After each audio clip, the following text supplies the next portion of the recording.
Grande do Sul também está preocupado. O município de Camaquã, por exemplo, é um grande produtor e hoje, infelizmente, se encontra em estado de calamidade pelas fortes chuvas.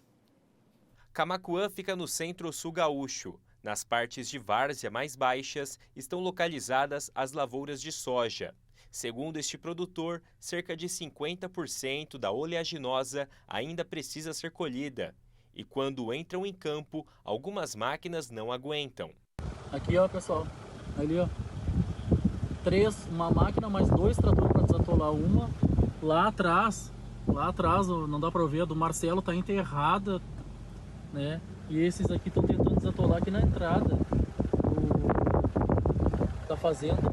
Quem consegue colher se depara com a baixa qualidade do grão, que em alguns casos vem sendo rejeitado pela indústria.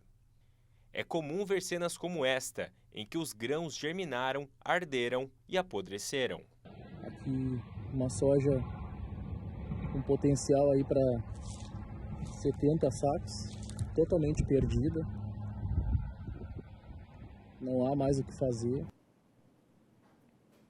A gente continua falando um pouco mais dos impactos das chuvas na soja. Está conectado conosco Emerson Pérez, que enviou esses vídeos para a gente. Emerson, que é produtor de soja há 3 anos e consultor em Camaquã. Eu conto com o comentarista Miguel Daúde nessa conversa. Uma boa noite para vocês. No ano passado, o município de Camaquã foi considerado o segundo mais eficiente no cultivo da soja no Rio Grande do Sul e agora essa enchente deixa o grão colhido no município com a qualidade completamente comprometida, como a gente viu nas imagens. Emerson, o que você tem visto por aí como produtor e consultor? Boa noite. Boa noite a todos. Bom, aqui a nossa região, o centro-sul do estado do Rio Grande do Sul, ele plantou a soja um pouco mais tarde que o centro-norte, né? Devido a essa soja estar em área de arroz. Essa soja está em rotação junto com o arroz, uma grande parte. A gente acabou atrasando o plantio por causa das chuvas, né? E isso estendeu um pouco a colheita, que antes das chuvas estavam em 40, 50% nessa região aqui de Camaquã, Pelotas até Santa Vitória do Palmar. Então, 50% das lavouras ainda estão por colher, né, devido ao atraso lá no plantio, que foi consequência agora na hora da colheita. E ainda tivemos estiagem, né? Nós tivemos em janeiro e fevereiro, a minha soja mesmo eu tenho irrigação, e a gente teve excesso de chuva no plantio, tivemos que irrigar no estágio vegetativo, já no reprodutivo também, e agora tivemos essa grande perda que vai trazer aí, pelos estudos, entre 3, 4 milhões de toneladas a menos para o Rio Grande do Sul, né? Daúde, antes era esperado a melhor safra de soja da história gaúcha. E agora é uma incógnita, né? Boa noite. Boa noite, João. Boa noite a todos. Puxa vida, a gente diariamente tem mostrado nos jornais do Canal Rural esse cenário que vocês estão vendo. Produtores que amam a terra, que dão a sua vida pela terra, perdendo absolutamente tudo, tendo dificuldades, cujo prazer desses produtores é colocar o alimento na mesa dos brasileiros. Aquele senhor ali, mais de idade, seu Osório, disse que se fosse mais jovem, iria embora. Não, seu Osório, fica aí, isso é muito importante para colocar a comida na mesa do Brasil. Eu queria, o João, permitir fazer uma pergunta para o Emerson. Emerson, você tem dívidas passadas que foram renegociadas? Você tem seguro ou não?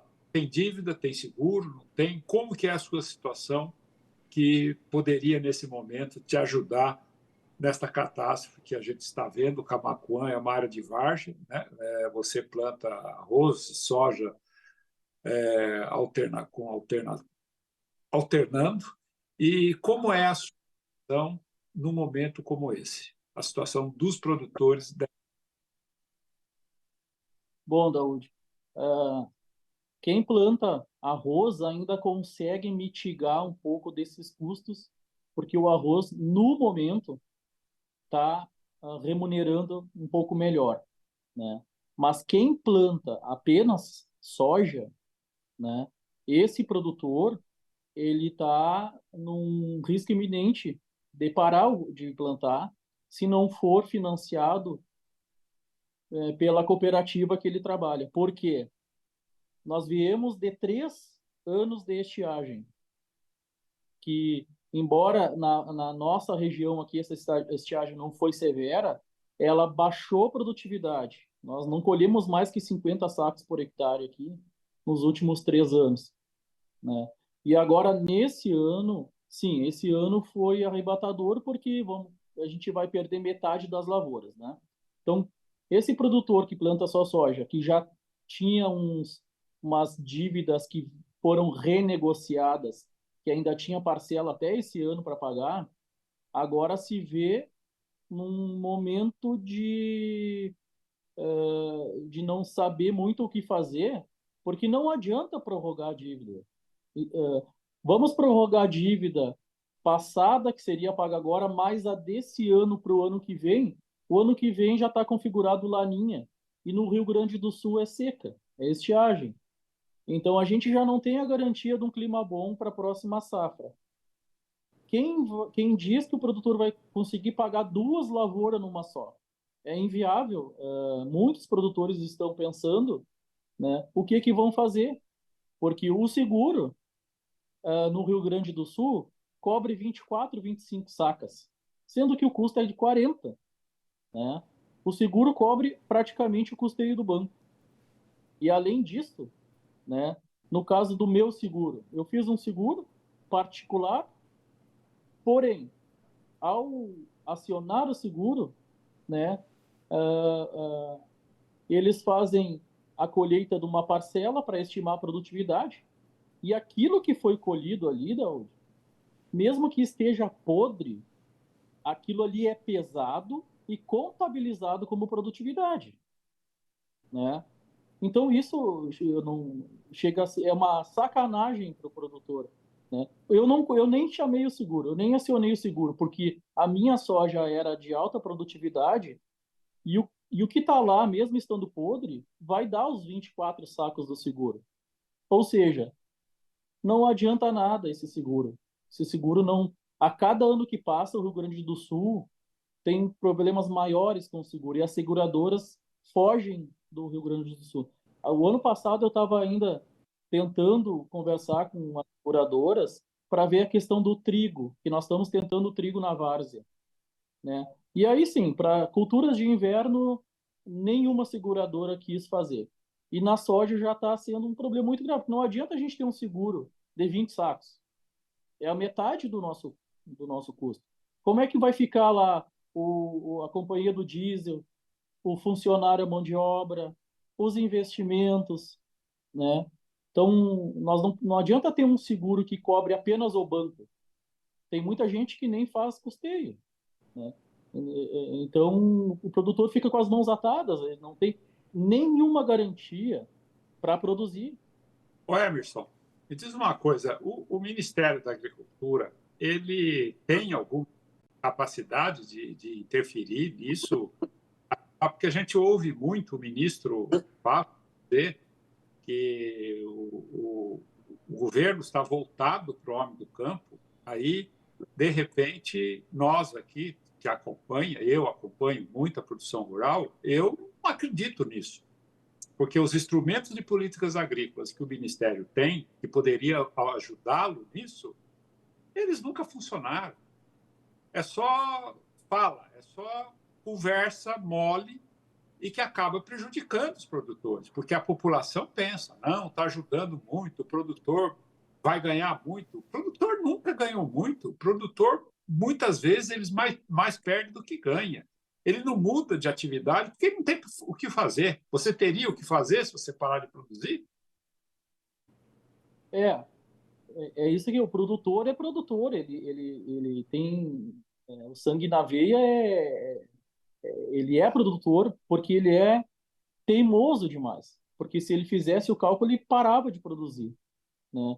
Porque a cada ano que passa, a gente tem uma insegurança maior e também a questão, a gente vê, o governo anuncia maior valor de custeio da história. Tu vai no banco, não tem. Tu chega na instituição, não tem, né? E eu sinceramente, Daúde, o governo, se ele não atrapalhasse, já ajudava muito. Agora, no caso do ministro importar arroz, não tem cabimento importar arroz, né? Eu acho que ele vai fazer com isso que o arroz suba mais ainda. E vai ter uma Na realidade, o Lula lançou um factóide político para ficar bem na fita, que ele foi ver o preço do arroz, R$ 30, 33, mas tinha arroz, né? Tem arroz de 25, R$ 23. Quer dizer, e o produtor brasileiro, ele é competente, não ia faltar, porque a colheita do arroz está, né, praticamente avançada a colheita. Oi, João. A colheita está avançada, né? Mais de 80%. Exato, e tudo depende do Rio Grande do Sul, né? Então, assim, qual é a importância do nosso estado para a nação, né? Eu acho que essa questão de olhar para o produtor com mais segurança, de dar segurança para produzir, que é a questão. Até a questão do custeio, para mim, se tiver um aporte de seguro, é muito melhor que ter custeio. O produtor não vai precisar de dinheiro financiado se ele tiver segurança na colheita.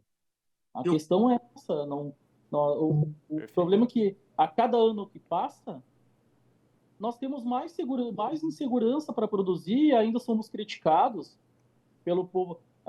Quando o povo da cidade olha lá o governo falando, todas as contas vão ser prorrogadas. O que o público da cidade pensa? Olha aí as facilidades. Eles não vão pagar conta, eles sempre se safam. Mas não é bem assim, porque a conta vai para o próximo ano e fica uma conta duplicada. O que já era difícil de pagar se torna inviável. Emerson, queria agradecer a sua presença aqui, o apoio do Daúde, toda a nossa solidariedade nesse momento e obrigado aí pela disponibilidade em nos atender o Canal Rural. Eu que agradeço o espaço aí e contem sempre conosco. Daúde, obrigado. Boa noite. Você queria concluir, Daúde? Não, eu queria concluir para falar com os nossos amigos rapidamente. Pessoal, vocês estão vendo a realidade do campo? Quando fala, nós vamos fazer isso, vamos fazer aquilo, muitas vezes não. E eu queria dizer, ministro Flávio, esses produtores precisam de perdão desta dívida. Precisam de perdão da dívida. Eles não vão conseguir pagar essa dívida. Eles vão ter que investir muito. E isso é uma responsabilidade do governo, porque a produção de alimentos é questão de segurança alimentar do Brasil. Vocês precisam ter isso como consciência para que esses produtores não sofram por isso. Então, ministro, eu gostaria de conversar com o senhor, eu tenho insistido nessa tese. Nós vamos fazer, ótimo, tudo bem, vamos fazer. Mas as pessoas do Rio Grande do Sul perderam absolutamente tudo. Vocês não têm noção do que ocorreu. E o governo deve ter um projeto para perdoar a dívida desses produtores e daqueles também, do pequeno mercado, do pequeno comércio, porque, olha, é monumental, como disse o Haddad, o que aconteceu no Rio Grande do Sul. Está aí. Nós não estamos fazendo fake news, não. Tá certo, esse é um produto. Está lá, vocês podem checar tudo o que aconteceu, porque nós temos caráter e nós temos lado. Nosso lado é o produtor rural. Tá certo. Obrigado, Daúde. Obrigado, Emerson. Uma boa noite para vocês.